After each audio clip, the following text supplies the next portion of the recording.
Nung bata pa ako, grabe yung iyak ko pag nakakakita ako ng mga kalabaw.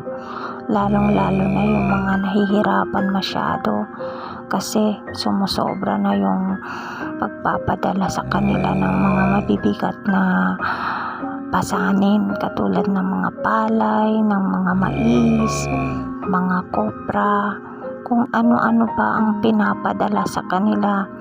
Tapos dadaan pa sila sa malalim na putikan. Hirap na hirap silang maglakad.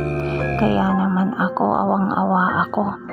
Nasasabi ko sa sarili ko na bakit kaya yung mga kalabaw ganyan talaga ang kanilang kapalaran. Nakakaawa naman sila tingnan. Tapos kahit hirap na sila, hahampasin pa sila. Kasi nga ay atat na atat yung may-ari na dapat ay makapaglakad na yung kalabaw niya. Kaya hampas ng hampas lang.